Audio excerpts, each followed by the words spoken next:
नमस्कार, news our के खास कार्यक्रम में आपका स्वागत है और मैं हूं आपके साथ नवजीत कौर। आज हम इस कार्यक्रम में बात करेंगे घटती आबादी को लेकर, जिस पर अब सियासत थमने का नाम नहीं ले रही है। हिंदुओं की आबादी कम होने के जो आंकड़े सामने आए हैं, जिस पर अब छत्तीसगढ़ में राजनीति शुरू हो गई है। छत्तीसगढ़ के गृह मंत्री और डिप्टी सीएम विजय शर्मा ने कहा, जो आंकड़े सामने आए हैं वो चौंकाने वाले हैं। हिंदुओं की घटती आबादी चिंता का विषय है। क्या है पूरा मामला, जानते हैं, फिर करेंगे चर्चा भी। लेकिन भारत में हिंदुओं की हिस्सेदारी 8% घटी, 43% मुस्लिम आबादी बढ़ी, बढ़ गए मुस्लिम और दूसरे अल्पसंख्यक समुदाय। बहुसंख्यक हिंदुओं की जनसंख्या में आई कमी। आबादी की घटबढ़ पर छत्तीसगढ़ में सियासत। डिप्टी सीएम ने कांग्रेस पर कसा तंज। हिंदुओं की घटती आबादी चिंता का विषय। वोट की खातिर कांग्रेस करती है उपयोग। कांग्रेस करती है समुदाय विशेष का उपयोग। कांग्रेस ने किया बीजेपी पर पलटवार। केंद्र में बीजेपी सरकार बताए हिंदू क्यों घटे। जानबूझकर यह आंकड़े पेश किए गए। दरअसल पीएम के आर्थिक सलाहकार परिषद की रिपोर्ट में ये खुलासा हुआ है कि 43% मुस्लिम आबादी बढ़ी है। रिपोर्ट के मुताबिक भारत में साल 1951 में हिंदुओं की आबादी में लगातार लगभग 8% की कमी आई है, जबकि मुस्लिम आबादी करीब 43% तक बढ़ी है। किसी की पूजा विधि अलग हो सकती है, इससे कोई लेना देना नहीं है। विजय शर्मा ने कांग्रेस पर आरोप लगाते हुए कहा कि वोट की खातिर कांग्रेस एक समुदाय विशेष का इस्तेमाल करने में कभी पीछे नहीं हटती है। क्या कुछ कहा है विजय शर्मा ने, आइए आपको सुनवाते हैं। हिंदुओं की सहिष्णुता मैं कहूं तो स्थापित होगी ऐसा नहीं है। यह आदिकाल से ही पूरी दुनिया के सामने स्थापित है। उनकी सहिष्णुता स्थापित है और हिंदुओं की सहिष्णुता के कारण ही यहाँ सारा अल्पसंख्यक समुदाय फल फूल रहा है। हमको खुशी है। लेकिन हिंदुओं की संख्या कम हो जाए यह भी चिंता का विषय है। हिंदुओं की संख्या कम होने से देश में अराजकता आएगी, मैं यह भी कहना चाहता हूं। हिंदुओं की संख्या जिस रेशियो में 7.8% बता रहा है, आप इस जनसंख्या का सोचें कितना करोड़ों में यह संख्या आएगी। और जो जनसंख्याएं बढ़ी हैं वो लगभग 50% तक बढ़ी। तो ये कितनी बड़ी बात है भाई। इतनी जनसंख्या सामान्यतः नहीं बढ़ सकती, ये कैसे बढ़ गई? कांग्रेस ये प्रश्न सुनिए मेरी बात को एक मिनट। ये प्रश्न विशेष ऐसा है कि इतने दिनों में 50% के लगभग जनसंख्या नहीं बढ़ सकती, सामान्यतः नहीं बढ़ सकती। अगर बढ़ी है तो कैसे बढ़ी है, कितना घुसपैठ हो गया है, इसको स्पष्ट करना होगा। किन किन क्षेत्रों में ऐसा हो रहा है उसकी स्पष्टता पर जानी होगी और उसके बाद वहां पर सारा जनमानस तैयार होना चाहिए। इसके लिए सबको समझना पड़ेगा इस बात को, और नहीं तो भारत ऐसे ही विभाजन के दंश झेल चुका है और ये बहुत बड़ा खतरा है भारत के। तो आपने विजय शर्मा को सुना। इस मामले को लेकर कांग्रेस का कहना है कि जानबूझकर यह आंकड़ा पेश किया गया है। ये फेक न्यूज की तरह है। चुनावी फायदे के लिए साजिश के तहत झूठ फैलाया जा रहा है।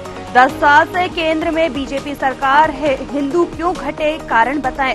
धर्मांतरण या घुसपैठिए भी हुए हैं तो जिम्मेदार केंद्र सरकार ही है। आपको सुनाते हैं धनंजय ठाकुर ने क्या कुछ कहा है। तीसरे चरण के मतदान होने के पश्चात जो रुझान सामने आए हैं और जनता का जो आक्रोश भारतीय जनता पार्टी के खिलाफ दिखा है, इससे भाजपा डरी हुई है। इसलिए चुनाव को मूल मुद्दों से भटकाने के लिए वो हिंदू मुस्लिम की जो अपने हिडन एजेंडा है उस पर आ गई है। जब 10 साल में होने वाले जनगणना कार्यक्रम मोदी जी के प्रधानमंत्री बनने के बाद नहीं हुआ है, ऐसे में आर्थिक सलाहकार कैसे कह सकते हैं कि किसकी जनसंख्या बढ़ी है, किसकी जनसंख्या घटी है? ये स्पष्ट समझ में आता है कि ये देश की जनता जो महंगाई बेरोजगारी पर चर्चा चाहती है, बढ़ते भ्रष्टाचार पर चर्चा करती है और मोदी के नाकामी पर जो सवाल उठा रही है, उसे जनता का ध्यान भटकाने का एक एजेंडा है। चलिए इसी मुद्दे पर अधिक चर्चा के लिए हमारे साथ कुछ मेहमान जुड़ चुके हैं। सबसे पहले आपका उनसे परिचय करा देते हैं। तो आपको बता दें कि बीजेपी प्रवक्ता निशिकांत पांडे हमारे साथ जुड़ गए हैं, कांग्रेस से संजय देवांगन जी और डॉक्टर संजय शेखर वरिष्ठ पत्रकार हमारे साथ जुड़ गए हैं। तो सबसे पहला सवाल मेरा निशिकांत पांडे जी आपसे, किस आधार पर ये आंकड़े जो है निकाले गए हैं? क्योंकि 2011 के बाद जो है जनगणना नहीं हुई है। अगर बात की जाए तो 2021 में होना था लेकिन तभी भी नहीं हुई। तो क्या आधार है, किस आधार को लेकर जो है ये बात कही गई है? आपकी आवाज बहुत कम आ रही है। अब आप तक आवाज पहुंच रही है? हम आ रही है, बहुत कम आ रही है। क्या प्रश्न किया आपने? जी, मेरा सवाल ये है कि 2011 में अंतिम बार जनगणना हुई थी और उसके बाद 2021 में होनी थी लेकिन अभी तक नहीं हुई है। फिर ये किस आधार पर ये आंकड़े सामने आए हैं? नियमों के आधार पे पहले तो सर्वप्रथम आपको और आपके सभी दर्शकों को नमस्कार करता हूँ। नियमों की सुरक्षा परिषद ने ये आंकड़े दिए हैं और देखा जाए तो ये एक बहुत बड़ा मतलब डेमोग्राफिक चेंज की तरफ इशारा करता है और लगातार इस पे चर्चा भी हुई है, वाद विवाद भी हुआ है। लेकिन इसके प्रमुख कारण कई हो सकते हैं। एक तो घुसपैठ का कारण हो सकता है, दूसरा जो लव जिहाद का मामला है वो इससे कनेक्टेड है, तीसरा जो है एक शिक्षा का कम जो उसमें एक समाज में है, संस्कृत समाज खासकर मुसलमानों को वोट बैंक के लिए उनको जानबूझ के साजिश के तहत शिक्षा से दूर रखा गया, एक मोटी कारण हो सकता है। कई ऐसे इसके पैमाने हो सकते हैं। लेकिन मुझे ये आंकड़ा और दुर्भाग्यपूर्ण क्यों लग रहा है मालूम? इसके पीछे एक मैं ईमानदार प्रयास करने की बात कहूंगा कि कांग्रेस पार्टी एक समय एक प्रयास नसबंदी करने का 1970 में जब पूरे देश को जेल में डाला गया था तो पकड़ पकड़ के नसबंदी किया गया था। अगर ये आंकड़े सही हैं तो पुनः साबित होता है कि कांग्रेस पार्टी घोटाले में किसी भी पैमाने को तोड़ सकती है। अगर नसबंदी हुआ था तो ये परिणाम तो आ ही नहीं सकते।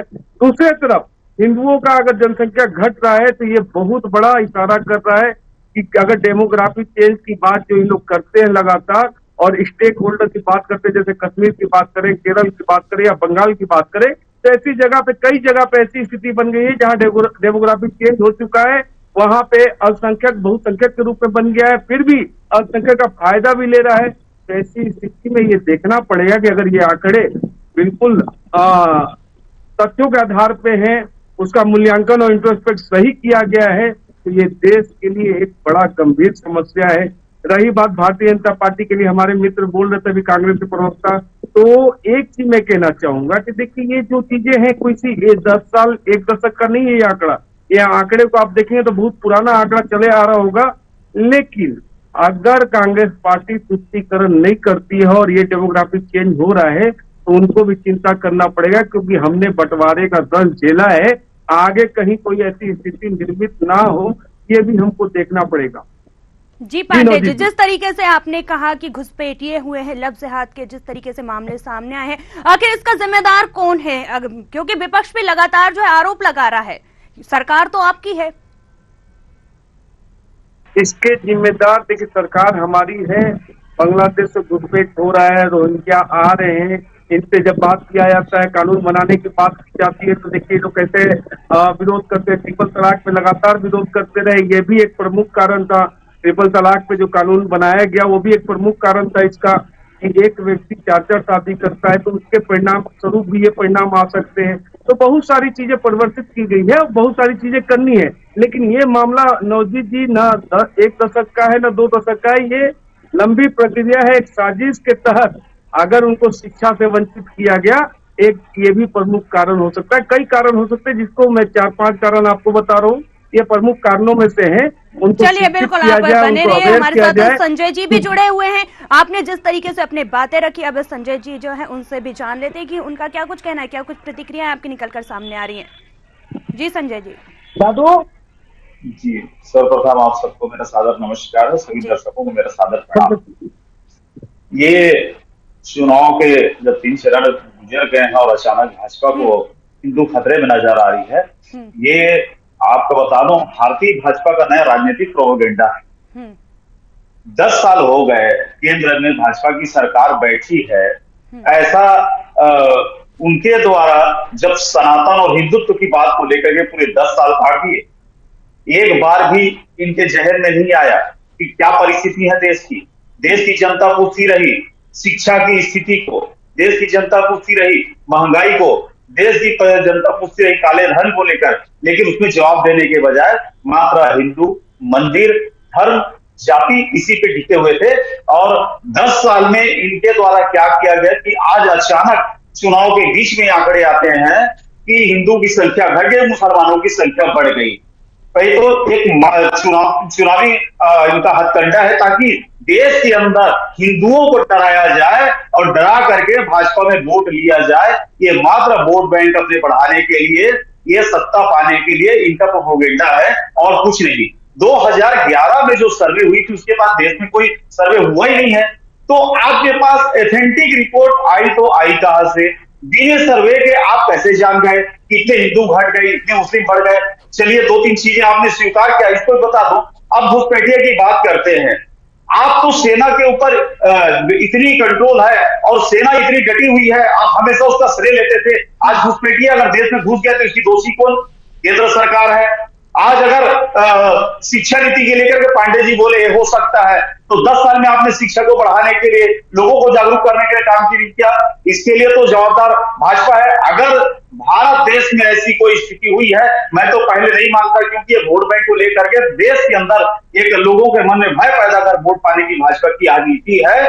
और अगर ऐसी कोई परिस्थितियां है भी 1% अगर कहते हैं तो इनकी पूरी नीति गलत है, इनके आपका केंद्र सरकार की योजना गलत है। चलिए संजय जी आपके पास आएंगे, निशिकांत जी के पास जाते हैं। जिस तरीके से आपने आरोप लगाया, प्रोपोगेंडा बताया और जानबूझकर ये आंकड़े पेश किए गए हैं, ऐसा कहना है आपका, और शिक्षा नीति पर भी सवाल उठाए जा रहे हैं, बड़ी बात है। मुझसे पूछ रहे हैं जी? देखिए, उनका काम है सवाल उठाना, लेकिन मैं उनसे एक चीज पूछ रहा हूँ कि जो ये कांग्रेस पार्टी ने अभी मात्र 10 दिन पहले वोट जिहाद का अपील किया, ये क्या था? ये देखिए, तुष्टीकरण के नाम पे सारे चीजों का संरक्षण करते हैं, समर्थन करते हैं। जब 3 तलाक पे कानून बना तो ये पूरे देश में आग लगाने की कोशिश कर रहे थे। विषय मात्र ये है कि अगर देश को सशक्त बनाना है, देश को सुरक्षित रखना है, तो ये जो घुसपैठिया हैं उनको अपना रिश्तेदार बनाना बंद करो। घुसपैठिया बिल्कुल आपको रोकना चाहेंगे। जिस तरीके से आपने कहा घुसपैठिया आए हैं, आखिर इसका जिम्मेदार कौन है? अभी जैसे कि उन्होंने कहा है कि जवान जो है वो तैनात है, आप हर चीज का श्रेय लेते हैं, क्या कुछ कहेंगे इस पे? जी नवजीत जी, ये जो घुसपैठिया आए हैं, ये कोई इस हमारे कालखंड के नहीं है। इन्होंने कॉन्स्पिरेसी के माध्यम से कई दिनों पहले, कई वर्षों पहले ये प्रोग्राम किया है, और जहां कांग्रेस की सत्ता आती है वहां उनको ला के माइग्रेट किया जाता है। अभी रायपुर के एसपी ने आके प्रदेश सरकार को बताया था, जब भूपेश दाऊ की सरकार थी, कि रोहिंग्या फर्जी आईडी और आधार कार्ड से यहाँ बसाए जा रहे हैं। कांग्रेस पार्टी ने कुछ कार्रवाई नहीं की। विषय मात्र ये है कि ये इनका वोट बैंक से जुड़ा हुआ सीधा मुद्दा है। ये इस पे के खिलाफ एक शब्द नहीं बोल सकते। ये बोल देने घुसपैठिया को बाहर करो, ये नहीं बोल सकते, क्योंकि इनकी रिश्तेदारी है इनसे। हम डंके के चोट बोलते हैं क्योंकि हमको राष्ट्र सुरक्षित चाहिए, हमको राष्ट्र के प्रति स्नेह है, प्रेम है। विषय मैं क्या बोल रहा हूँ नवजीत जी, एक चीज बताइए, अगर लव जिहाद की बात अगर देश में हो रही है, लव जिहाद की घटना हो रही है, तो कांग्रेस पार्टी स्वीकार नहीं करती। धर्मांतरण के कारण सुकमा और नारायणपुर जलाया जा रहा है, आपके एसपी और कमिश्नर आपको सूचित करते हैं, आप कोई कार्रवाई नहीं करते, आपका मुख्य संरक्षण रखता है उसका। तो ये विषय कांग्रेस पार्टी को सूट इसलिए करता है कि वो सीधे इनके वोट बैंक से जुड़ते हैं, लेकिन वोट बैंक के चक्कर में आप देश का सत्यानाश नहीं कर सकते। देश के लिए भारतीय जनता पार्टी का एक एक कार्यकर्ता खड़ा है।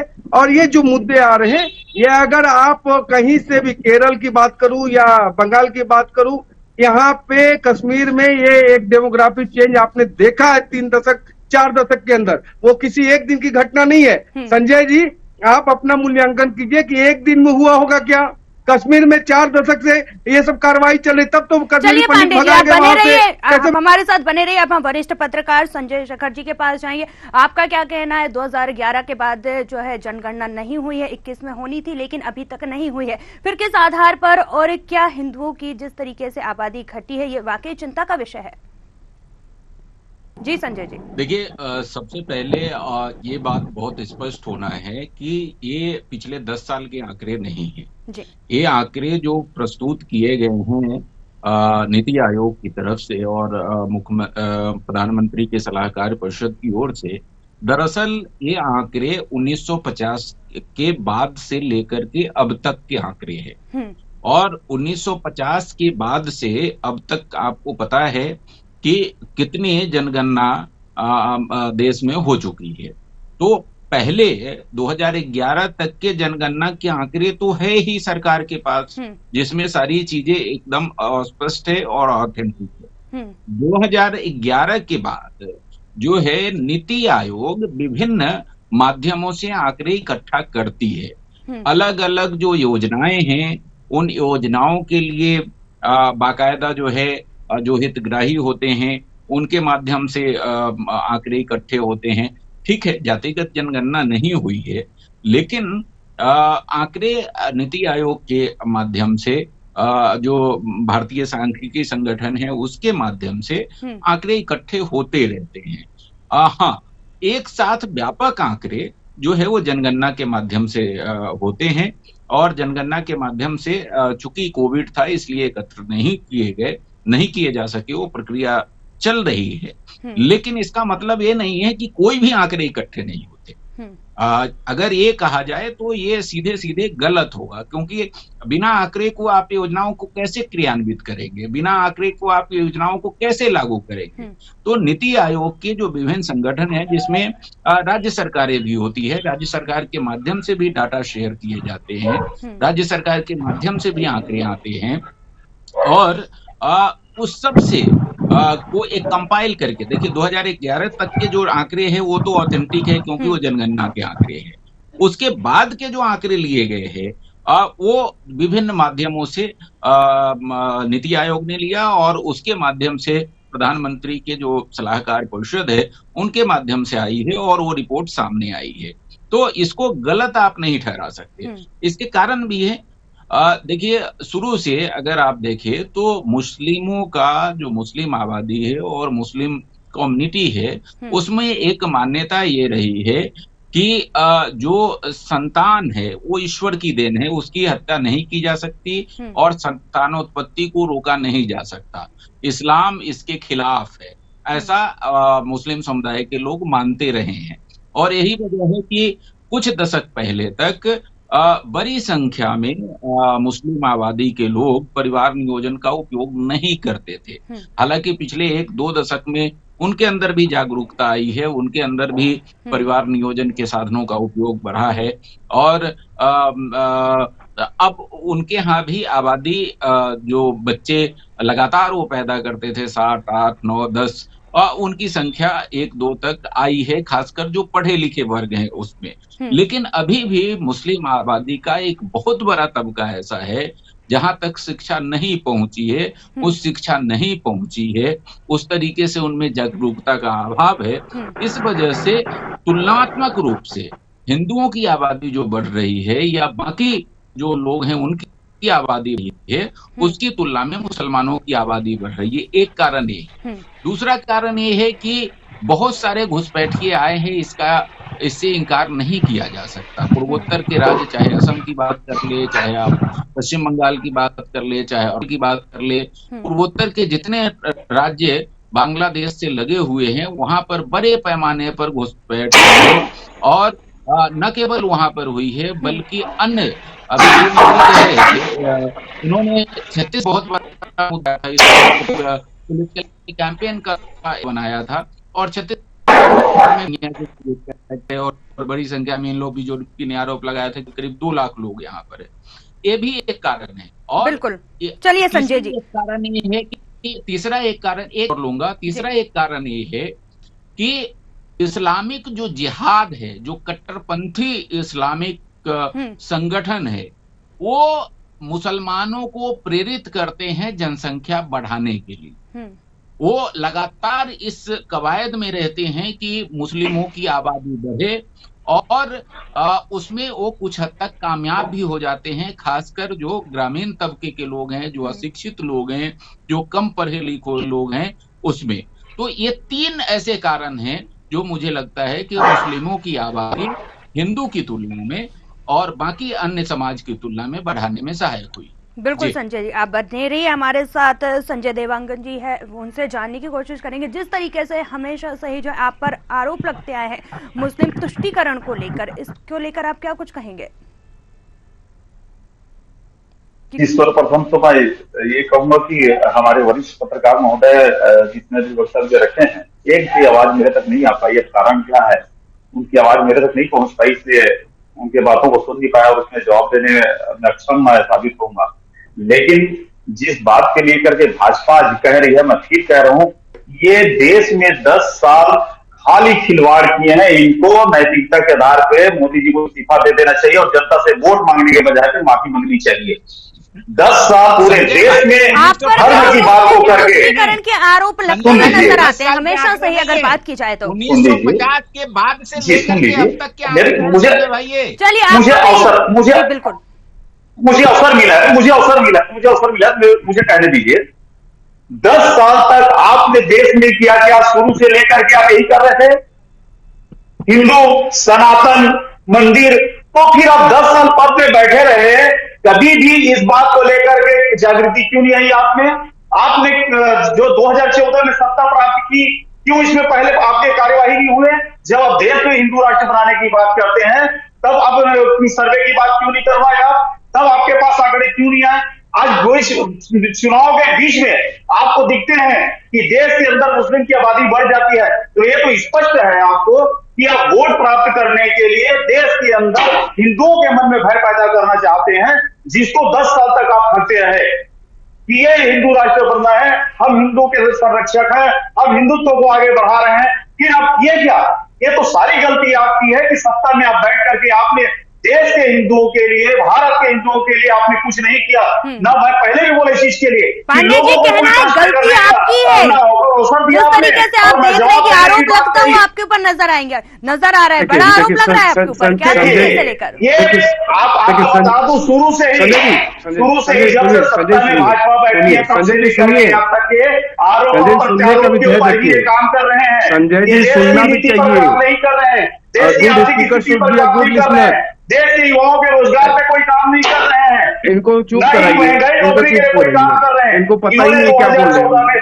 सत्ता में आए थे संजय जी, 100 दिन में अगर महंगाई कम हो जाएगी तो ऐसा नहीं करते संजय जी, इस पद से हटा दीजिएगा।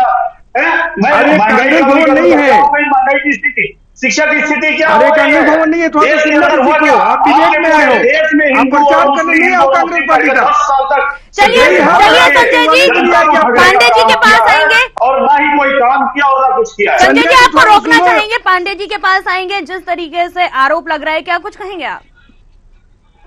देखिए, ये अभी संजय देवांगन जी बोल रहे थे कि 10 साल में क्या कर रहे थे। अरे 10 साल का नहीं है रे बाबा, बंटवारे से लेके अब तक का है। लेकिन अल्पसंख्यक समाज मुस्लिम की आबादी क्यों बढ़ी? और देश में हिंदुत्व की बात, देखिए संजय जी, हमने आपकी बात नहीं बोला। संजय जी, ये ना डिबेट जिहाद बंद करो, जब जनगणना की बात कही गई तब आप नहीं चलेगा, आप जिहाद नहीं कर सकते। लोगों को आपको शर्म आनी चाहिए। हम तो कह रहे हैं आप इस तरह से व्यवहार नहीं कर सकते, आप नेशनल चुनाव करके व्यवहार नहीं कर सकते। आपको जब पोल खुल जाता है तो कभी मिला रहे, ये तरीका बिल्कुल ठीक नहीं है। सही आंकड़ा सरकार के पास नहीं। अरे ये जिहाद बंद करो भैया, हिंदुओं के अंदर ऐसा जिहाद मत करो। अरे जिहाद मत करो, गलत बात है। इससे तो आप राहुल गांधी के सेना में सारे राहुल गांधी है भाई, किसी को समझ में नहीं आता कि क्या करना है। डिबेट में आप आए हो, आपको अपनी बात रखने के बाद हमारी बात रखने देना चाहिए। ये जिहाद अब मत। संजय जी, आप पांडे जी को अपनी बात रखने दीजिए, आपको भी समय दिया जाएगा अपनी बात रखने का। जी पांडे जी बोलिए। जी पांडे जी बिल्कुल। मैं ये बोल रहा था कि देखिए, आजादी के बाद से अब तक क्या ये जनसंख्या का विस्फोट बताया जा रहा है, इनको पता ही नहीं है, इनको समझ ही नहीं है। मुस्लिम तुष्टीकरण के कारण ये गंधारी और धृतराष्ट्र दोनों बने पड़े हैं, लेकिन देश के संसाधन पे पहला हक अल्पसंख्यक अर्थात मुसलमानों का है। तो एक चीज मुझे बताओ कि अल्पसंख्यक में सिर्फ मुसलमानों की ही जनसंख्या क्यों बढ़ी? जैन भी है, पारसी भी है, क्रिश्चियन भी है, ईसाई सिख भी है, क्यों नहीं बढ़ी? क्योंकि उनका तुष्टीकरण नहीं किया गया, आपने इनका तुष्टीकरण किया, उनको शिक्षा से वंचित किया, उनको वोट बैंक बनाया, इस कारण ऐसी स्थिति बनी। और जो आप बात करें संजय जी, जाके घर में जाना और इतिहास पढ़ना, आपको समझ में आ जाएगा क्या है। अगर नसबंदी आपने की थी तो मैं तो खुलेआम कह रहा हूं कि नसबंदी घोटाला भी आपने किया है। एक अच्छा काम आपने राष्ट्र के हित में कर दिया होता अगर उस समय नसबंदी हो गई होती तो। लेकिन डेमोग्राफी चेंज आपके दिमाग में बैठा हुआ है, केरल से लेके कश्मीर से लेके बंगाल से लेके सारी जगह का स्थिति आपने बदल दिया है। इस कारण संदेश खाली जैसी घटना हो रही है। लेकिन आपको शर्म नहीं आती, आप में नैतिकता भी नहीं है। अगर ऐसी स्थिति बनती है तो ये राक्षस आपको भी नहीं छोड़ेंगे। ये घुसपैठिए जितने राक्षस है ना, वो नहीं देखेंगे कि आप कांग्रेसी हैं या भाजपाई हैं। उनको मौका मिलेगा, सर तन से जुदा हो जाएगा आपका। आपको मालूम नहीं है, आपको इस बात का एहसास नहीं है, लेकिन ये वास्तविकता है देश की, और इस वास्तविकता से आप मुंह नहीं मोड़ सकते। और देश की सरकार इस पर कड़ी से कड़ी कार्रवाई करेगी। भय पैदा कर रहे हैं लोगों में आप ये बात को करके। अरे क्या भय पैदा करेंगे? आपने खुद पैदा किया इनको, हमको भय पैदा करने की जरूरत है। इतिहास पढ़ने की बात कहते हैं। रोहिंग्या आपके दोस्त, लव जिहाद आपका संरक्षण, धर्मांतरण आपका संरक्षण, सिर्फ तुष्टीकरण के कारण देश को हिस्से में बांटने का काम करने की तैयारी करते हो आप लोग। हिंदू की संख्या बढ़ गई। यह तरीका आप लोग का बिल्कुल ठीक नहीं है। देश के साथ गद्दारी कर रहे हो अगर आप लोग इसको स्वीकृति नहीं देते हो तो। तब आपको हिंदू की चिंता क्यों नहीं आई? जब 2014 से लेकर के 24 तक आप सरकार में बैठे थे, तब चिंता क्यों नहीं आई? आज चुनाव के बीच में हिंदू आपको जानकारी रहता नहीं है, डिबेट में आते क्यों हो? हट जा रही है और आप सर पकड़ रहे हैं। कोई चीज की जानकारी है नहीं, 10 जनपद में बैठो ऐसा लगता है आपको। अरे थोड़ा पढ़ लिख लिया करो, क्या है मामला। आप दोषी नहीं दे सकते। और अगर आपके हाथ में सत्ता ही थी तो आपको रोका किसने था देश के अंदर आप इस चीज को जांच करने के लिए? घुसपैठिए की बात आप खुद स्वीकार करते हैं। घुसपैठिए देश के अंदर हम लगातार कर रहे हैं दादा, हम लगातार कार्रवाई कर रहे हैं, लगातार कार्रवाई कर रहे हैं। चलिए आप दोनों बने रहिए, हम जो है संजय शेखर के वरिष्ठ पत्रकार के पास आएंगे। संजय जी, आपने दोनों ही प्रवक्ताओं की बात सुनी, घुसपैठियों की भी बात हो रही है, क्या केंद्र सरकार इसकी जिम्मेदार नहीं है? और आपने सुना, क्या कुछ कहना है आपका इस मुद्दे को लेकर? देखिए, मैं आपको बता दूं कि कांग्रेस और बीजेपी दोनों इस पर राजनीति कर रही है। भारतीय जनता पार्टी जहां अभी ये आंकड़े जारी करके इसका चुनावी लाभ लेने का प्रयास कर रही है, वहीं पर कांग्रेस पार्टी ये बताने की कोशिश कर रही है कि ये 10 साल के आंकड़े हैं, मोदी सरकार की विफलता है, और ये आंकड़े बढ़ गए हैं तो ये मोदी सरकार की विफलता है। जबकि सच्चाई ये नहीं है। जैसा कि मैंने आपको पहले कहा कि ये आंकड़े 1950 से लेकर के अब तक के आंकड़े हैं। मैंने कारण गिनाए कि 3 जो प्रमुख कारण हैं जिसकी वजह से मुस्लिम आबादी बढ़ी है।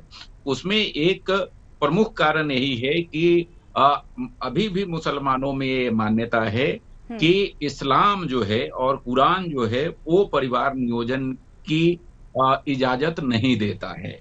और इस वजह से खासकर जो मुस्लिमों का लोअर मिडिल क्लास है वो अभी भी इससे प्रभावित है, और अभी भी वो परिवार नियोजन के जो अलग अलग साधन है उसका इस्तेमाल नहीं करता है।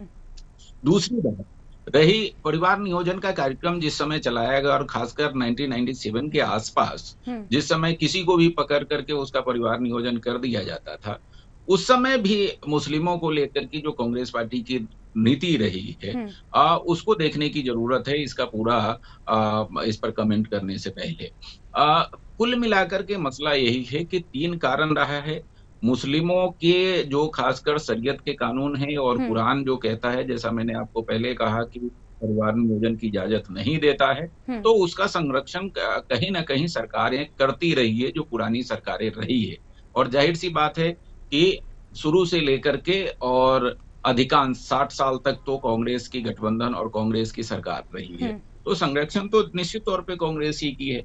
अभी ये 10 साल का मसला है। इस 10 साल में बीजेपी ने इसको रोकने के लिए क्या क्या किया, और इस बीच में मुझे लगता है कि अभी ये आंकड़े लाने के पीछे एक बड़ी मंशा बीजेपी की ये है कि अगली बार बीजेपी अगर सरकार में आती है तो जो परिवार नियोजन के कार्यक्रम है और उसमें खासकर मुस्लिमों को जो छूट मिली हुई है उसको लेकर के मुझे लगता है कि एक कानून लेकर के जनसंख्या नियंत्रण को लेकर के एक कानून में संशोधन करने के मूड में है भारतीय जनता पार्टी, क्योंकि ये एजेंडा भारतीय जनता पार्टी का नहीं है। भारतीय जनता पार्टी से अलग आरएसएस का एक बड़ा एजेंडा है। और आरएसएस, मुझे लगता है कि कम से कम पिछले 20 साल से मैं देख रहा हूं कि आरएसएस हर एक मंच पर इस विषय को लेकर के चिंता जताती रही है कि मुस्लिमों की आबादी लगातार बढ़ रहे हैं और हिंदू अल्पसंख्यक होते जा रहे हैं। चाहे केरल का मसला हो, चाहे पूर्वोत्तर का मसला हो, चाहे और केवल मुस्लिम नहीं बल्कि दूसरी तरफ ईसाई का भी एक खतरा है। ये दोनों मुद्दे आरएसएस लगातार उठाती रही है।